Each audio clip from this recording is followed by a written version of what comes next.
if you have kids struggling with the post-college job search, well, we have a guest with some tips on how to land that first job. NBC 7 News Today starts now. Many college students will be graduating over the next several weeks. Time to get a job, right? Yes, or they should have probably already started looking for jobs if they're graduating right now. Local author Phil Blair wrote a book to help college graduates get a job sooner rather than later. Parents probably are happy to hear that you're on today. Yes, parents are going to love hearing this segment, and there's going to be a lot of "I told you so." So yeah. what are some of the main tips you need to know when you have your kids? You just said that they should start applying for jobs in their junior year. Well, I tell you, if I get a hold of high school kids, I tell them to start building their resume in high school. Wow. Because as an employer, I'm going to ask, what have you done with your free time? Do you do a lot of volunteer work? Do you take extra classes?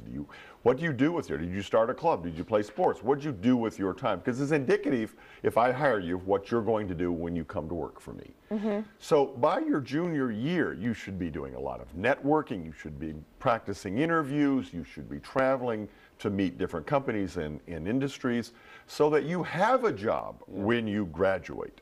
That is the goal for everyone in school right now. Technology has changed the way we prepare for the job interview, hasn't it, over the last several years? What do people have to do now that we didn't have to worry about before? Well, a lot of jobs are found online. There's the job boards. But what people do is they start to depend on that. They sit in front of a computer and they see jobs come up and they hit submit, submit, submit. Well, know that HR is hitting delete, delete, delete as fast. The way to get a job in this economy is networking. Mm-hmm.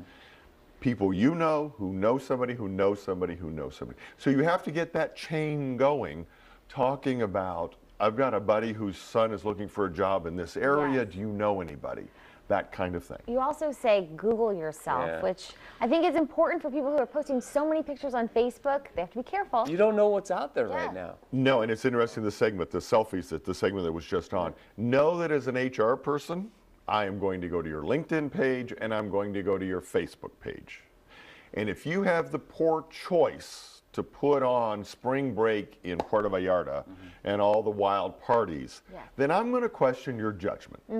Right? All those years of hard work and your impressive resume can be completely discounted in a second by one photo. Because is that the real you? Right. Right. Right? Are you going to come in hungover every morning because you're such a party animal?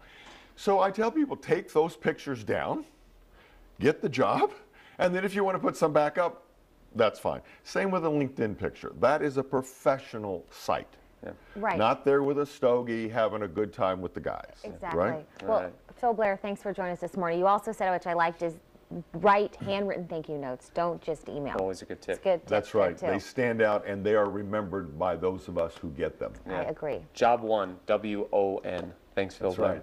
Thank you. Have a good morning. Thank you.